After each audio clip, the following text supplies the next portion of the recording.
All right, guys, welcome back to another live stream. Seen a couple of you waiting there. Sorry to keep you waiting there. We've got Terry joining us shortly, so once he's in, we can fire away with some questions. Leave your questions in the chat, and I'll try my best to answer them. Solo for the time being until we get Terry in. Basically, just we're going to be talking a bit about the game last night against Man United. What does the City result mean for the league now going up into the run-in? We've got quite a congested fixture schedule as well, so we'll be talking a bit about that and basically any sort of stuff that comes up in the chat. Hopefully, we get plenty of questions, and I'm sure me and Terry will be able to answer them as best we can. We've had a couple of comments already. Colin there talking about Tom Davis. Yeah, he was brilliant last night. Really happy to see Tom back playing how we know he can. It's good to see. I've seen the good quote from Joe Royle talking about his ability, because we know he's got the ability, and he was talking about basically that ability doesn't just disappear, and we know he's got it. So be good to see how he plays in the next few games. Stephen there in the chat, what a game. Great to get an equaliser in Fergie time. Yeah, it was brilliant, Steve. Used to seeing us letting them in at Goodison, so nice to see. And we spoke to Owen today on the extra time, which will be coming out shortly on the channel. I don't think it's out yet, but we talked about the Man United game last night, and we spoke about it reminded us a bit of the Newcastle game last season where we let 2 in injury time, but it's just good to see an Everton team not really giving up, isn't it? And yeah, guys, if you get your questions in, try my best to answer them. Obviously, I'm on my own. I haven't got much to talk about at the time being, but when Terry's in, we'll be talking about all kinds. I'm interested to know what you think of Josh King as well, because he seemed to be pretty good yesterday. See, there was the one play where he took out the 2 United players and played it through them, and hopefully he plays like that in the next few games, because I'd like to see him play, especially with Richarlison being in a patchy bit of form. Harry there in the chat, King looks a bit rusty, but he will get better over the next few weeks. He needs time to get his sharpness up and train with the boys / learn Carlo's system. Carlo will get the best out of him, I'm sure. Yeah, I agree with that, Harry. We know what he can do for Bournemouth, and he's not an inexperienced player, and I think it's good to see that we're using a real game plan. We sort of know what to do in different situations this season, because obviously there's been times in the past few years under different managers where we've been, okay, we're 2-0 down at half time at Old Trafford. Where do we go from here? We'll just sit out and make sure we don't get beat by 5 or 6. Last night it was different. We got 2 back. We got unlucky with Olsen's mistake for the 3rd goal for United, but sheer determination from Calvert-Lewin to get in there, and you're talking about how he was second to the ball. He said he knew he wasn't going to get the first contact, It's rare that he does. He scores with 1 touch, and he did that again last. Come off his stomach, didn't it? We all know that. Didn't come off his hand at all. It was good to see an Everton team going out with the determination that we know they can. And Josh King really has to learn that system, because I'm sure it's not easy. And hopefully he does, and hopefully we just get better and better and better. Hello to Mr. Panda in the chat. Jack Welch says Liverpool and the laughing faces. Just watch the game. Not going to talk about it too much, because obviously we're an Everton channel. We've got Terry coming on, joining us now. You okay, Terry? Sorry I'm late, everyone. Had some family issues that ran up. You know how it is. No worries. Well, we're live now. Got a few people in the chat. Leave your questions for Terry, guys, because me and Terry are yet to talk about the match. Spoke to Owen about it today. Terry, you can guess, Owen was made up, because it was like one of those grinding out a point away sort of games, wasn't it? Just want to get your opinion on it, because obviously I've seen your tweets about the game and stuff like that, but a point, are you happy with that? Yeah, I'd have been happy before the game, and I was certainly happy after the watching the game. I don't think we played well for long spells of the game, but we came up when it counted. Like we got the goal straight after half time, get us back in the game, and we didn't let the third Man United goal kill us. We were still going for it at the very end, like sending the keeper up in the last seconds, and it fell for us this time. We had a bit of luck because Man United were the better team on the day, but frankly, they had, we were due that because of what happened at Goodison last season with the Sigurdsson sitting on the floor thing. Like, they got a massive let off that day. They should have that goal should have counted against them because it's come off Harry Maguire. It's an own goal for me, frankly, and got a little bit of a comeuppance.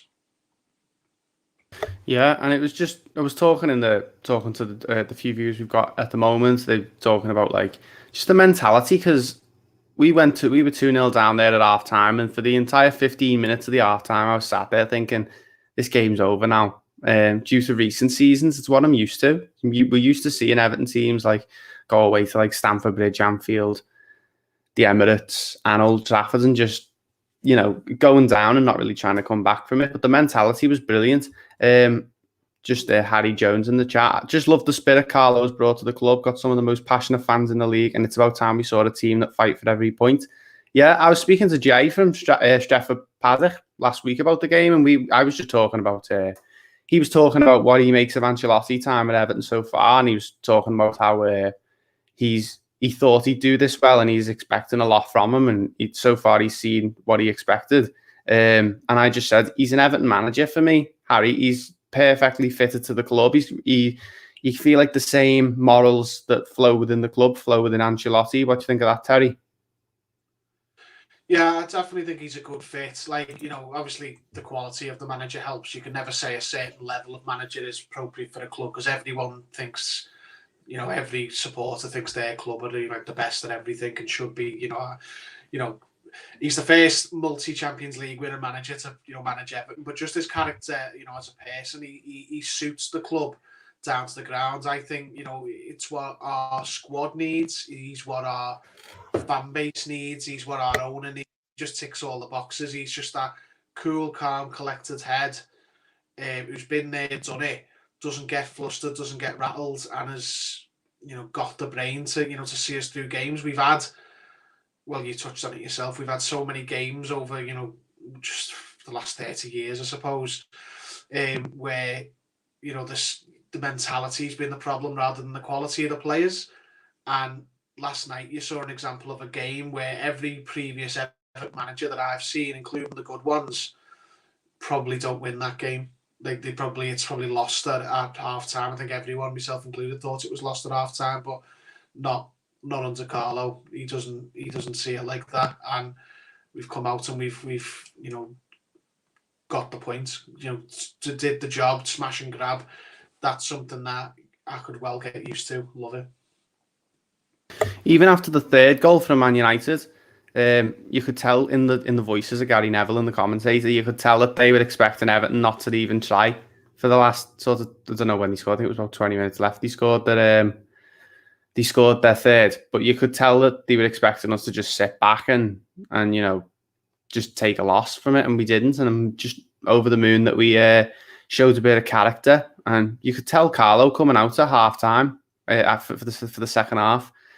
You could tell that he had some sort of plan up his sleeve, and that sticking with the same players he had, we ended up getting something from it. And then that's what football management's all about for me, is managing the game that you're in right there and then. And he's brilliant at it. Been added a couple of comments about Tom Davies so far, Terry. I've been one of his biggest critics, but he was fantastic last night. Yeah, he was very good. I mean, he's doing the job. Like, since Alan's been injured, he's had more good games than bad, and I think now people are starting to see his role at the club. It's not to say that I've always seen it. No, I haven't always seen it. Like, I've been hot and cold with Tom Davies. My first ever video for the Toffee Blues, or one of the first like 2 or 3, was me on with Paul arguing the toss about Tom Davies. He was saying he should be well gone. I was sticking up for him. But then I can't say I've always, kept that stance. There's been times I've thought he's not going to make it. He's not good enough. But now we're starting to see that he's a competent, don't want to say hold midfield player in the sense of, like he's a number 6 who dictates the game, but he's been a steady deputy to Allen in the middle of the midfield alongside Doucoure. Maybe that's his role, the second choice defensive midfielder. Maybe that suits.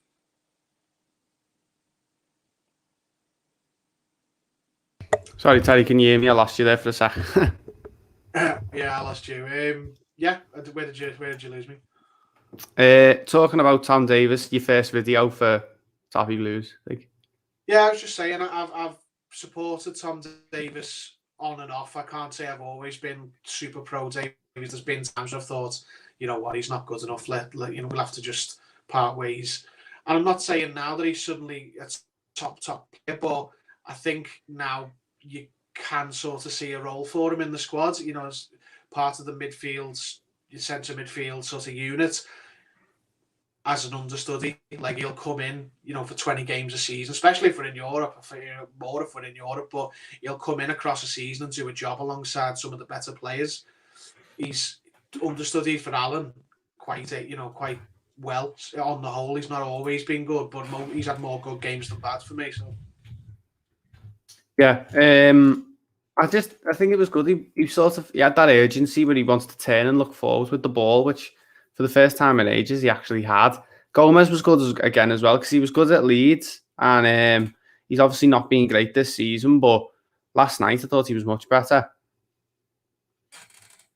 Yeah, I mean, I've been a long-term, fan of Andre Gomez. It's only been the second half of last season, mostly, I'd sort of gone off him.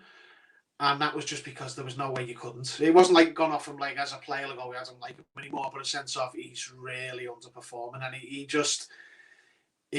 same with Davies. I was a big fan of him. And then bad performance after bad performance sort of soured me a little bit. I was like, oh, is this going to be one of those players who did well on loan, and then when he signed, he's not the same player? But the last couple of games looks like he could be getting back to that form we saw in the loan year, and hopefully, because at that time, for me, he was our best midfielder. He was the one we couldn't do without, and he got to the point where he was like the bottom of the list of midfielders. He fell off that dramatically, but if this is him now rediscovering his form, because he did have the bad injury, I know it was a while ago now, but not always as straightforward as your form comes back as soon as your fitness does.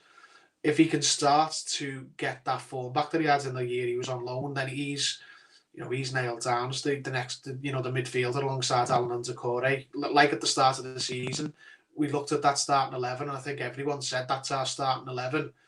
And the only places that are really contestable are Gomez's and maybe Coleman's. But Gomez especially is like that third midfield position, because anyone's on his best day, he's fantastic. He's a fantastic player, but he needs to have more of those days. Talking about the midfield there again, Terry, James Brinkley, who's a good supporter of the live streams. James, thanks for coming in and joining us again. Davies is a great squad player to have, but I can't see him ever being first choice for us personally. Still, he's improving and we'll be learning from Allen. Yeah, James, you've got that bang on for me there. I agree with you. I don't think he will be first choice for us.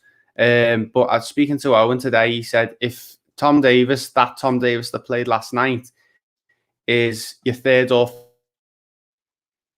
fourth choice midfielder, you're doing pretty well. And obviously, we have got Allen to come back into the team, which will be good.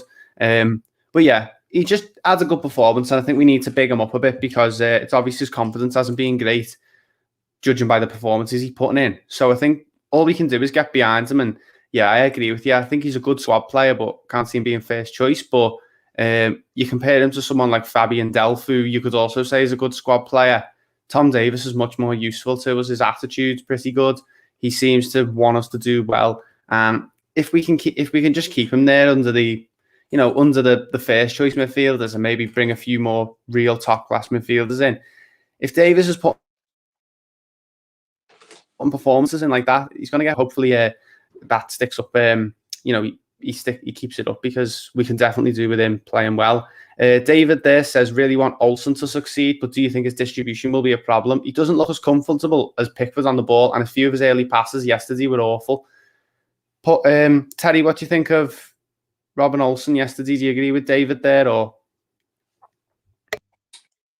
It's a bit early to say for me. He's played a few games and he's looked all right in most of them. He didn't have a good game yesterday, so that's one in his negative column and about 2 or 3 in his positive column. It's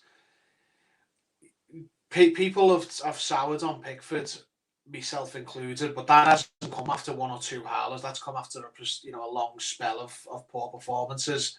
I'm not ready to make me to give me verdict and say the jury is not in on Olsen for me. I don't think, from what I've seen, even in his good games, he's good enough to be the number 1 if we want to be in Europe regularly. I don't think he's that good.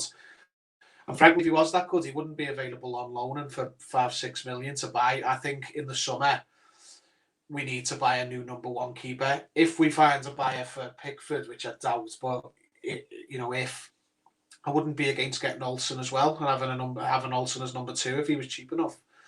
But I think a new, proper, Doucoure, Godfrey, James, Allen level signing, but for goalkeeper, one of those type of signings as the new goalkeeper, I think that would really, really make a difference to us. So not decided on Olsen yet, but I have decided we need a different number 1, but he could easily be the number 2.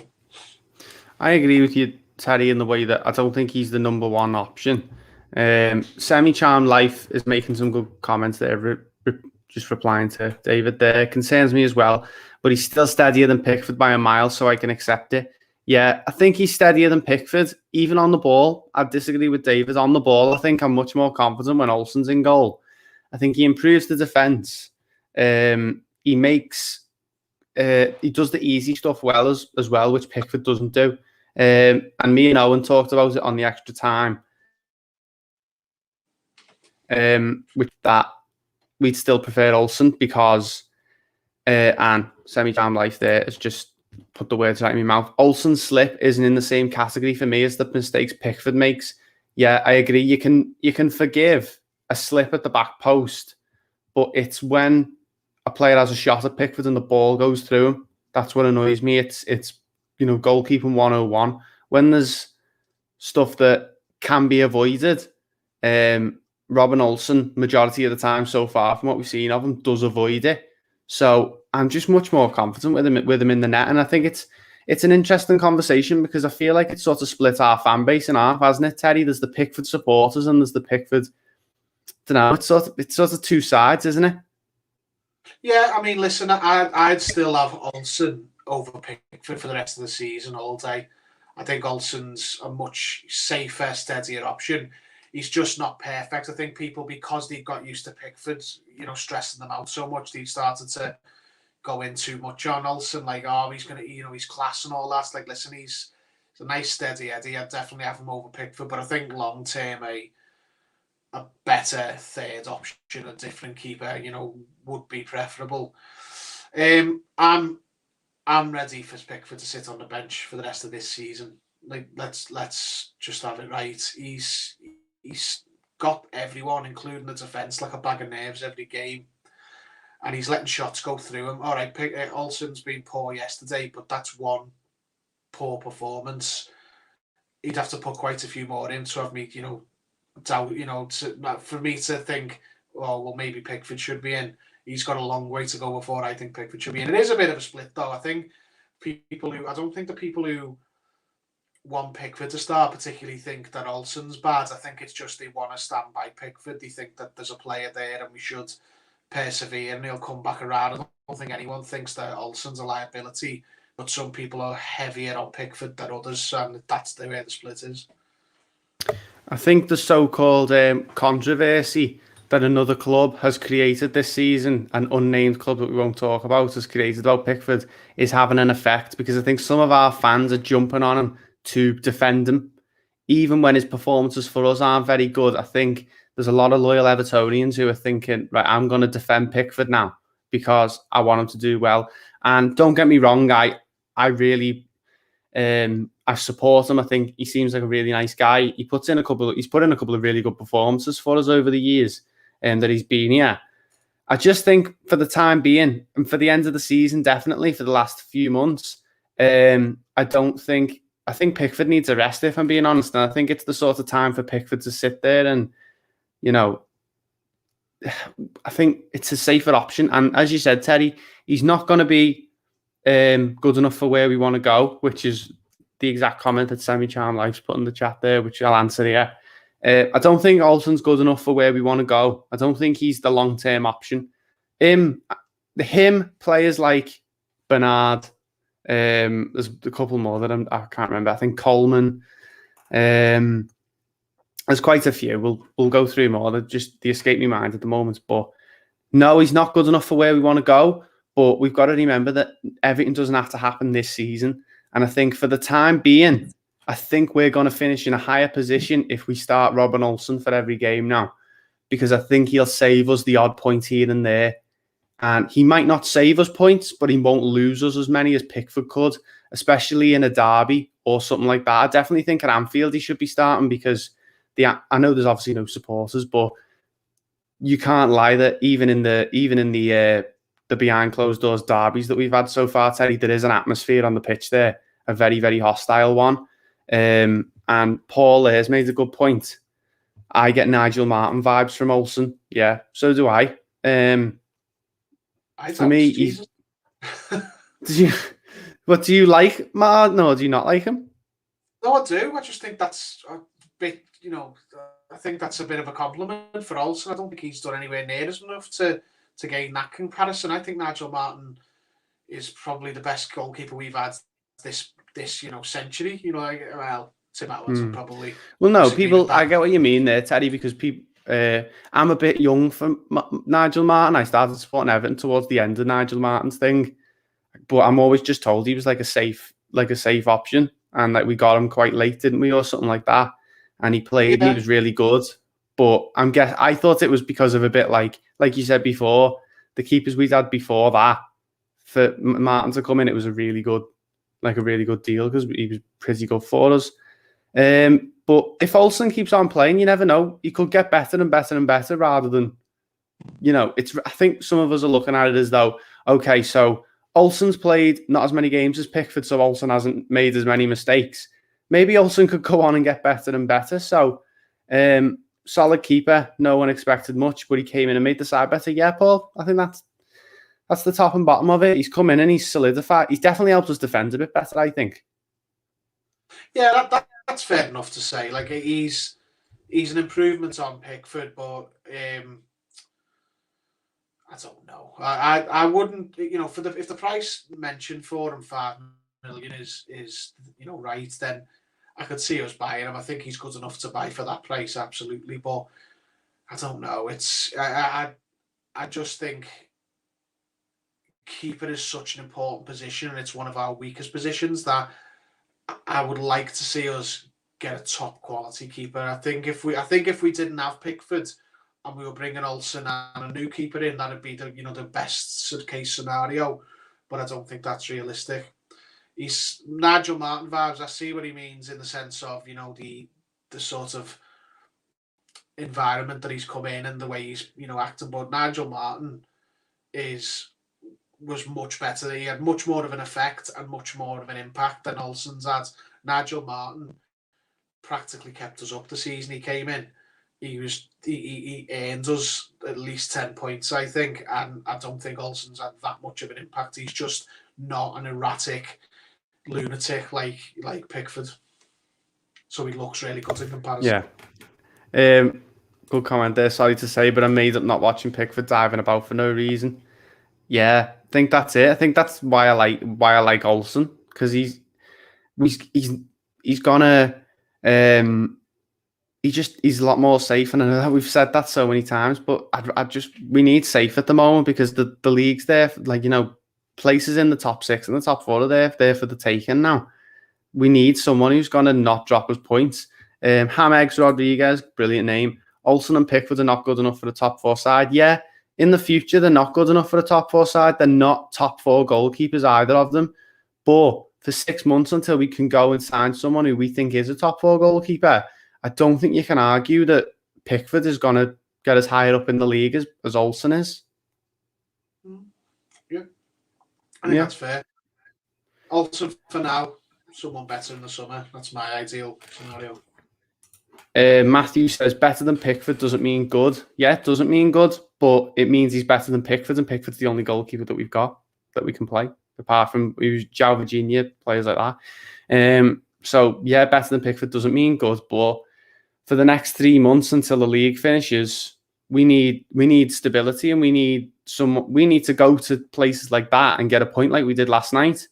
And for me, Olsen helps us get those points, those 1 point here and there where it looks like we might lose a game, or maybe we just edge 3 points at home, or we just edge 3 points away, similar to Leeds, you know what I mean? So we need stability, and stability is Robin Olsen for me. I know he made that mistake last night, and the people who love Pickford will jump on it and say that, you know, they'll look at that and go, oh, it's all over the love for Olsen. But I don't think there is a specific love for Olsen, Terry, like we spoke about. I think it's just a not liking for Jordan Pickford, and doesn't mean we don't like him because we don't like him. It's that at the moment, I know a lot of fans are sick of him costing us points here and there. So, Paul, what top quality goalkeeper is out there? Could we go and get in the summer? Unless we get top 4, I don't think any bona fide world-class goalie will come. We will have to buy young and develop. Terry, I'll send that question to you because I'm really not sure. I'm not Marcel Brands. I don't know Italian football as well as someone like, and I mean, that question's for Owen, really, isn't it?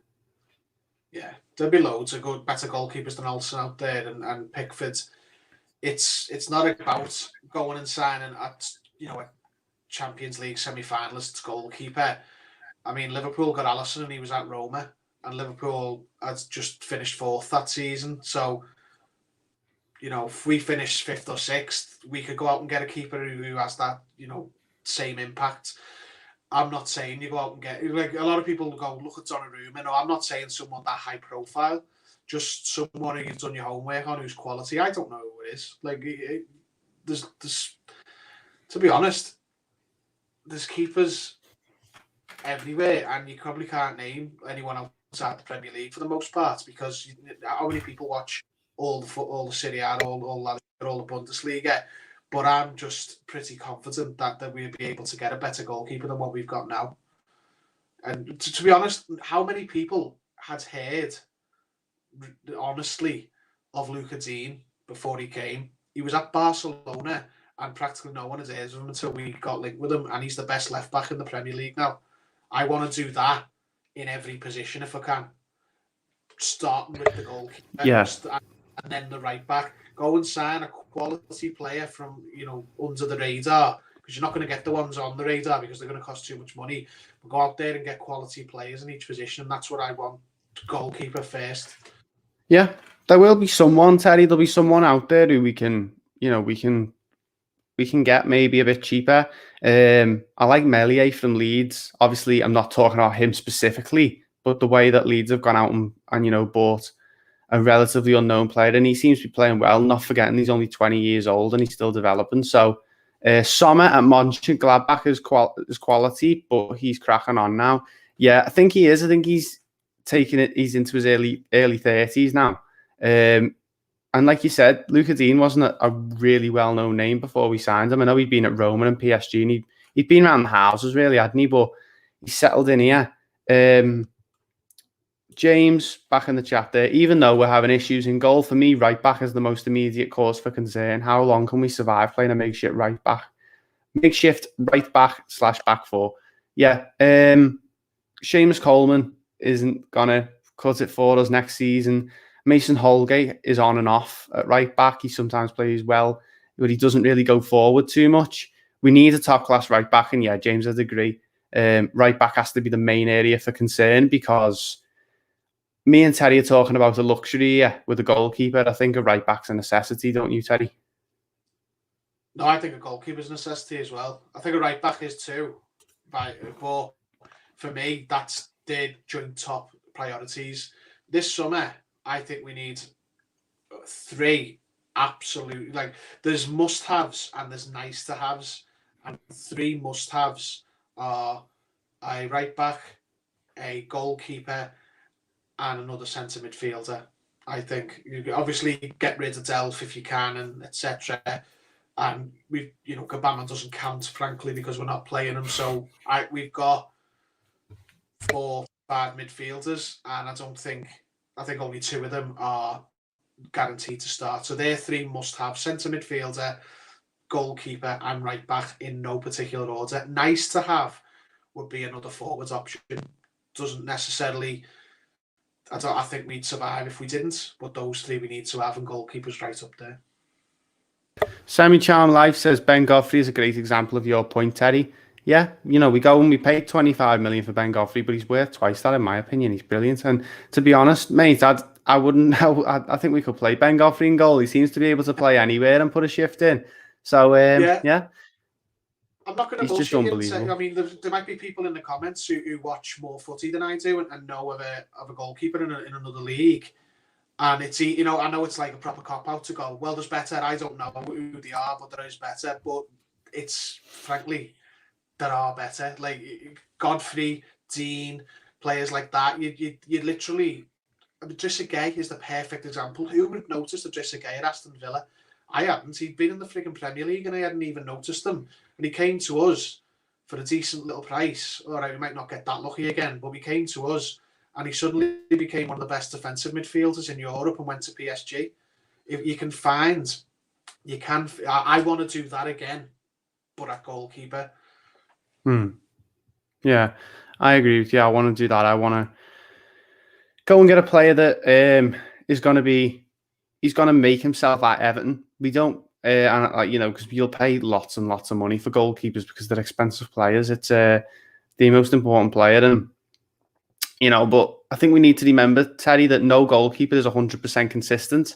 Look at Alisson today. You'd say Alisson's one of the best keepers in the world, and he's had an awful game today. So no goalkeeper we sign is going to be perfect. We've got to remember that every goalkeeper is going to make mistakes. I think for Everton, a goalkeeper is a must. We need one. Same as a right back. I just think right back for me at the moment is, if I could bring in a player right now, I'd bring in a right back basically over a goalkeeper. Because as I said, I think Robin Olsen's good for the season. But we need a good goalkeeper. We need a good right back. We need to spend some money basically in the summer, and we need to get quality Carlo Ancelotti players in, and turf out the older ones, Fabian Delph, Bernard, players like that. Paul says Timo Horn from I'm not sure how to pronounce that. The Cologne team, Cologne. Yeah. I remember it. I remember seeing his name banded about a few years ago, and he was doing pretty well. I'm trying to think of any other players that I've seen, because there's the obvious names people will say, like Donnarumma and that, but they're dream players, aren't they? We need to think, okay, we need someone relatively young who's not too young that he's going to be, you know what I mean? The mentality might get to his head or something. We need a winner. We need basically a James Rodriguez in goal, that sort of signing. We need someone who's going to be, old enough to play in the Premier League at a high level, play every game, someone who's big, you know what I mean? So, and Michael's made a good comment there. Lads, the opposition has to play past the 10 outfield players before it goes past the keeper. That's going back to Robin Olsen again. I think he sets the output for the team and much, much better, and we probably concede less chances, don't we, when he's playing, I think. Yeah, I don't really know what point he's trying to make there, as in, like, it's not the goalkeeper's fault, but not every goal is the goalkeeper's fault, but ask yourself this. Pickford's in the Merseyside derby with the Mane offside goal. He just near cost us, and he should have really cost us another derby. Was that the opposition? Was that the outfield player's fault, or is that Pickford letting a shot go through him? I think any competent keeper saves that shot. It was a weak, tame shot, goes through him, and we really should have lost the derby in the most painful way possible again, and it would have been his fault. again. So not every goal we concede is the keeper's fault, but all the ones that are his fault are his fault. Michael said weaknesses in the outfield also. Yeah, there are weaknesses in the outfield, but the weaknesses in the outfield I think we can get away with. And going back to Terry saying there about the derby, I'll keep pushing for people to talk more about the Leicester goal, the Yuri Tielemans goal, because I know we came out and we invited pressure for 45 minutes of that game. I know that, but I don't think if Tielemans doesn't score, if Tielemans doesn't score there, I think we would have won that game 1-0 because we were defending really well and we were trying to push them to the push them back further towards the halfway line, and he should have scored it. So, and we know how good this Everton team is at defending this season. If he keeps that out, I'd agree. That's an extra 2 points for us there against a good Leicester team. So yeah, we can invite pressure on at times, but we need the goalkeeper who's going to shore things up. And Olsen's all right for the time being, but I don't. Obviously, we need a world class one. Paul says Dean Henderson clearly never going to be United's number one, while Solskjaer is in manager. I think he's just Pickford V2. If I'm being honest, Terry, what do you think of Dean Henderson? I think he's all right. It's a non-starter trying to sign him though. They wouldn't give us Romero and didn't even include him in the Premier League squad. And so they're not going to let us have him. And he's just signed a new 5-6 year contract, so it's not even worth going into him. He's an all right keeper. I don't think he's quite the level that we want to get. Be an improvement on what we've got, but not by enough for me. Emi Martinez. Yeah, I quite like him as a goalkeeper. I've got a friend who's an Arsenal fan, and he really likes him. He thinks he should be their goalkeeper. But is he just an all right goalkeeper again? You know what I mean? Is he a solid option? Is he another Robin Olsen, or is he? He's not. Think about it. Is he the player we want in 5 years' time, when hopefully this Everton team is right at the top of football, because that's where we want to get to. So yeah, I'm not sure on Emi Martinez. Sorry, Terry, I cut you off there. What do you think of him?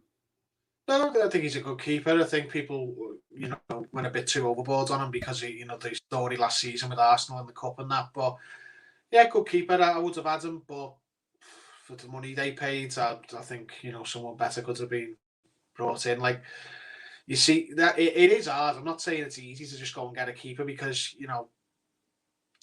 you've threw two out there who are both Premier League keepers, and I've battered them both away. But they'd be fine if we were trying to finish 8th every time. Like if Henderson or Emi Martinez, if we tried to finish 7th or 8th every year, which for a spell we were doing, we weren't trying to, but that's where we were finishing. They'd be fine. But if we want to be in the European mix, in the Champions League sort of positions, or in that conversation consistently, not as a one-off every few years, but every year we're in there. In that mix, we need better quality. We've got some players who would fit right in a team who are in the European mix every year. Dominic Calvert-Lewin, Luca Dean, Richarlison. Well, the Richarlison of last season anyway. Got etc. But we've also got a few players who are top 8 at best players, and we need to recycle them. I think move them out and bring better versions in. Yeah, Matthew there says in 5 years' time at João Virginia's team. Yeah, but we haven't seen anything of João Virginia, and you can't be just counting on a player that we've never really seen play to be, the number one goalkeeper. Hopefully, when we're in the Champions League and stuff like that. So, you can't be counting on that, in my opinion. Someone made a comment there about Gabaman.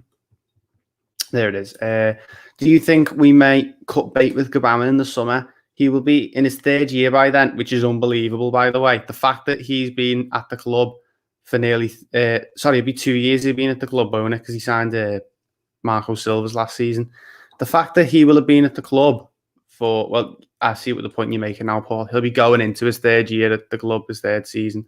The fact that he's been at the club for that long and he hasn't played a game, it's just unbelievable. And obviously I understand that he's struggled with his injuries, but what do you think, Terry? Because Paul there says loan out with an option to buy, but is he going to be fit, Paul? That's the thing. Is a club going to buy? Well, going to possibly, loan Gbamin with maybe a loan fee and his wages when he's probably going to be injured?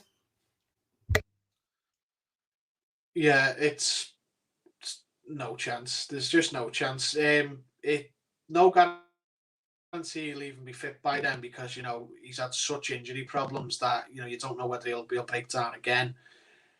If in the best case scenario when he comes through and he doesn't get injured again, like say he doesn't get injured again for the rest of his contract in this ideal world, there's no way we're letting another club have a look at him before we have a look at him. We might loan him out the season after if we have a look at him and go, nah, not good enough. But I think Carlo and Duncan, everyone else, the management team will try and see if they can use him. They've got a player there. And if he's fit, they'll see if he's worth anything to them before they start giving him the loan to buy, issue. And plus, who's going to loan him if he hasn't put at least 10 games together first at the club he's at? And you're like, would you loan a player from another club, or would you want Everton to loan a player from another club who hadn't played in 2 years? You'd just be like, what's the point of this? That's it, Terry. That's the point I was getting at. Who's going to want to loan him? It's like borrowing a lawnmower off a mate, but it doesn't work, and it doesn't work. It's just pointless, isn't it? Really, I just don't see where he goes. He's going to have to get himself back fit. And unfortunately, it's sad because we're seeing a footballer's career just waste in front of our eyes because you see it in those like All or Nothing documentaries, don't you? Where it's like a footballer talking. A year of a footballer's life is massive. The fact that he spent 2 now injured, it's really sad, and I hope he can get back to play for us, but I don't know if a team's going to loan him. He's going to have to come back and put a run of games in for us first, and I don't know if he's going to be able to do that. We're building, but we've got to keep an eye on the wage bill also. Yeah, I think we're going to try and get a few players gone. We did get quite a few gone in January, and that's a bit off the wage bill, so we should be able to reinvest again in the summer. What do we think about Josh King? Terry, interested to know what you think, because he seems to do a bit he was all right last night. He helped in the lead to the goal, I think. And I think did he win the foul for the free kick? I'm not too sure, but yeah, Josh King, Terry. When this first came about, not the first time because it was sort of mentioned in the summer, but when it first got mentioned in this window in January, the one just gone, I wasn't for it because you hear things like he's massive wage demands, spending money on him, and he's only he's only got 6 months left on his deal, etc. I thought, is this really worth it for a player like Josh King who won't add a massive amount? We have seen him at Bournemouth in the Premier League.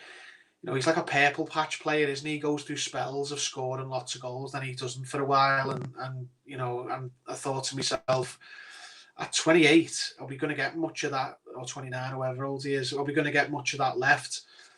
But then, so I wasn't for it, basically. Short version was, I wasn't for it. I wasn't dead against it, but I just didn't see any value in it. I just thought, this is just literally bringing another Walcott in. Like, we may as well have kept Walcott, because we're bringing in another player on big wages who plays well sometimes, but not others. So we might as well have just recalled Walcott for the for that time. However, when you hear more about this deal, you go, actually, we didn't pay millions for him. It was actually a much smaller nominal fee. So there's that immediately casts it in a different light. And he's only on a 6-month deal. So if he doesn't do it, we just go, okay, we're not lumbered with you like, I thought we would be, a player on big wages for several years. And I thought we're just going to have to be getting rid of him in a few years as well. But no, so it's absolutely risk-free. You get him for 6 months, you don't pay a big fee. You probably are paying some decent wages, but only on the very short term. And if he does well, you keep him. Or if you get into Europe and you need that depth, that cover to protect some of your first teamers like Calvert-Lewin, you keep him. And if he doesn't cut it, then you go, okay, it was worth it, go. See you later. It's like, it's a loan deal practically, isn't it? A loan deal where he's got no club to go back to at the end of it. So you couldn't possibly have a problem with it. So it completely turned me around on the deal. I thought, you know what, that's the best case scenario. Marcel Brands has played a blinder. To be honest, I'm not expecting him to get loads of goals because he's not our first choice striker. The point of him is that he's there to throw on like he did last night, and he ended up winning us the free kick that we ended up scoring from as well. Calvert-Lewin gets injured. He's another player to play. Cup games, he's a player that can play. So I don't. And as you said, for 6 months. He can't this season. Sorry to interrupt. He's cup tied for this season. So if we keep him, he can be in the cups. But if we don't, then just league. Yeah, basically, if there's a game where we want to rest Calvert-Lewin, we can play him basically. So and as you said, 6 months. I can't see the problem with it. And as well, last night I thought he did pretty well. He came on, he put himself about there. We'll talk about Yerry Mina in a moment as well because we're getting comments about Yerry Mina. Should we change midfield from the United game for the start of the cup game against Spurs? Should we? I don't know if he'll stick with the same team. I'm not too sure. He might. We don't know if Alan's back yet, do we, for Spurs? Well, he started training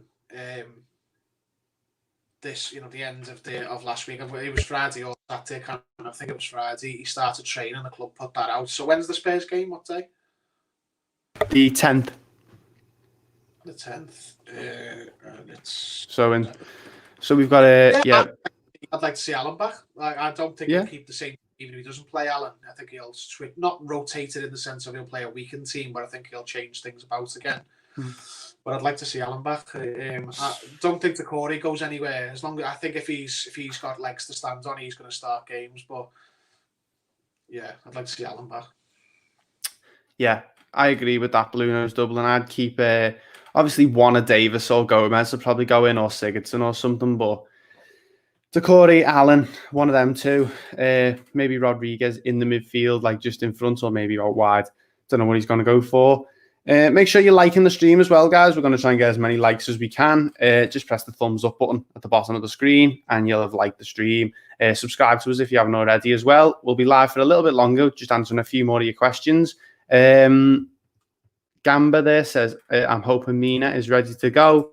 I hope so as well. We missed him last night. Michael Keane didn't have one of his best games for us. And Yerry Mina was awesome against Leeds. One of his best games I've seen him play for us. And he's an absolute monster in the air. Nothing gets past him from set pieces, it seems like. So I'm hoping Mina's back in the team, ready to go. Terry, anything to add on Yerry Mina? No, to be honest, he's yeah, fair enough. I'm not worried no matter what centre backs we play because all four of them are good players, and Galway, they also take turns of being the best ones. Don't they? Michael Keane was undroppable at the beginning of the season, and last season Holgate was undroppable. And now Godfrey's undroppable and Mina's undroppable. Mina, I've always liked Mina. He had a little bit of a spell early in the season where he was making individual errors, but he seems to have ironed that out now. So it's back in me good books. But yeah, I'm not concerned which combination starts. I think they're all quality. But right now it seems to be Mina's turn as like the number one centre back, and Keane's had a bit of a bad game, so I think it will be Mina and Godfrey. Yeah, I think all the players, those four seem to go through stages of which one's going to be the best. But I love Yerry Mina. I think he's an underrated player for me. I don't think he gets enough credit from the supporters because he does a lot well. Chips in with the odd goal here and there, like his goal against Arsenal and stuff like that. And I just love the guy. He seems to be a really good mentality to have in the team as well, because he seems to be a really, he seems to pull the rest of the team up. I know if I was a footballer, I'd love to play with him because he just looks like an absolute laugh, doesn't he? Yeah, he's clearly popular in the dressing room, isn't he? So yeah, he's one of them. So he's a good player to have around. Last of the Corinthians, 1878, says, pity Kane is back. Yeah, he scores the odd goal against us, Harry Kane, I think, but I wouldn't say he's one of our bogey players. The next comment, quite comically underneath. Is he? Has he scored against us a lot? Yeah, when? he always scores. well, every fucking time. Yeah, you might be thinking of games where he hasn't played, but I'm going to look that up now. I can't remember him scoring against us. Anyway, someone will leave it in there. Godfrey will eat Kane, Paul says. Yeah, got to remember, Ben Godfrey hasn't played. Harry Kane hasn't played against Ben Godfrey yet for Everton, so got to remember that. The man is an absolute machine. To quote Terry, he's built like a fruit machine as well. So, yeah, would play Iwobi in the cup. Spurs give away loads of free kicks. Yeah, Iwobi's a good player that comes in every now and then. He came on last night, and from memory, he did pretty well as well. So, I would be playing Iwobi. I'd be giving him a chance again in the cup because he scored a couple of goals in the cup competitions this season from memory. So, yeah, he might be a good player as well if we want to go wide. And we like to go wide sometimes, don't we? And use the channels. But if that's an option, I would give Iwobi a chance in the cup. Erwin Koeman's back in the stream. Erwin, thank you for coming and supporting the stream again. Erwin seems to be in every single Toffee Blues live stream. He's always asking questions. He's brilliant. So, as well, it's good to see that. Go on. Sorry. Harry Kane's played against us 11 times and scored 9 goals. Don't tell me. Really? Oh my God! He always scores again. You've got. Do you know what you've got me there because I did not know. I just can't remember him. I can't remember him scoring. That's a funny one, that. Blue Nose Dublin, Godfrey for England. Yeah, Godfrey for England because he's going to be the best. He's going to be the best centre back in the country at some point. That lad, he's unbelievable. And for me, he just oozes everything you'd want in a centre back or a defender.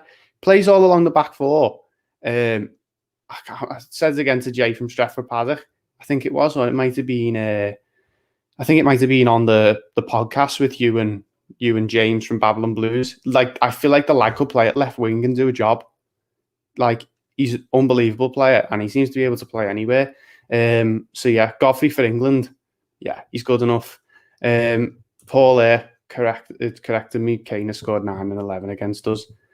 I don't know how I didn't know that one. Get your last few questions in, guys. We're gonna cut the stream off in a few minutes. Yeah. So if you want to get like your last few questions in, a few quick fire ones, me and Terry will try and answer them. Hamegs Rodriguez, I'd play Mina and Keane, Dean left back and Godfrey right back. Yeah, I don't know if he'll play Holgate. What do you think, Terry? Obviously, we'll preview all this, by the way, guys. So look out for the video on the channel when it comes up. I think he'll play Godfrey centre back. I think Godfrey, the minute the shirt at centre back is his. Holgate and Coleman seem to be fighting for that right back slot, and I'd go with Holgate. He didn't have the best game against Man United, but I still would prefer him to Coleman at the minute. I think Godfrey's sort of centre back or left back option. The only time he's ever actually had a bad game for Everton was when he was at right back against Southampton. So I think. I imagine Carlo sort of looks at it like he's got, the back four that started against Tottenham, Coleman, Keane, Mina and Dean, and then Holgate covers one half of it and Godfrey covers the other half. Whereas at the minute, I think Godfrey demands, selection. I think the question is who goes alongside him rather than moving him about, because he's got that recovery pace and he complements all the other players so well. So I think if the shirt is, unless we're playing a specific team who, Keane and Mina as a combination are required, because you never know with Carlo. He sometimes, sees something in the opposition that he thinks might need to change. He does like to mix them four up, doesn't he? So yeah, but we don't know. For me, I think Godfrey at centre back is the one of the nailed on positions at the minute. I think it's just a case of who goes alongside him, and for me, that'd be Mina. Yeah. Erwin Koeman there says, great stream, Blues. Thoughts on Pickford versus Olsen after the game yesterday? Erwin, we've spoken in length about Pickford and Robin Olsen. I'm not going to put Teddy through that again because he's been a good sport and spoke about it in length, and we spoke about it in length in the extra time as well. But obviously, guys, this will be a video on YouTube. You can go after the stream. It'll just be up there on the Toffee Blues YouTube channel. You can go in. Make sure you like it as well and share it around. Trying to get as many Evertonians in as we can so we can ask get many different opinions as well. Yeah, I think we'll leave it there. I think we've spoken in depth about this game and keen to move on to the next one and not dwell on it too much. And hopefully we'll do the business against Tottenham on Wednesday night. Erwin there to finish us out has just said play Carlo Nash. Yeah, Carlo Nash was actually on the bench in the quiz the other day with the Everton Man United one. So go and check that out on Spotify, the Toffee Blues podcast. We always do quizzes on there, which we don't do on YouTube. And if you're a fan of quizzes, the Toffee Blues podcast is definitely one for you. Semi-Charm Life, appreciate the live stream. Thank you very much, mate. Thanks for coming in and supporting the stream. It was really fun. Paul says, would it bother you if we won a cup in our away kit? I'd hate that. To be honest, Paul, I'd like to see us wear our away kit at Anfield one season. It might change our look a little bit. Can see Teddy's eyes bulging out of his head there. I wouldn't care if we won it in our undies, but I know what he means. I know what he means. It depends on the away kit. Depends if the away kit's as good as it is this season, then yeah, I'd be 100% up for it. I'd probably like to see it as well. I would like to see that.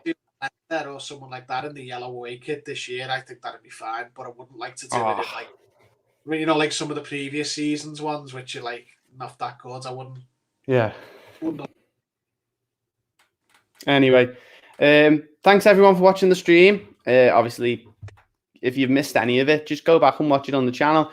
We've been live for about an hour. We've answered all your questions. Me and Teddy are going to go off and enjoy the rest of our evenings now. Hopefully, all of you do the same. Look forward to the game against Tottenham as well. We'll be doing a pre-match live stream for that, another one of these. So that'll be the next one. So stay tuned on Wednesday for some news about when the live stream will be starting.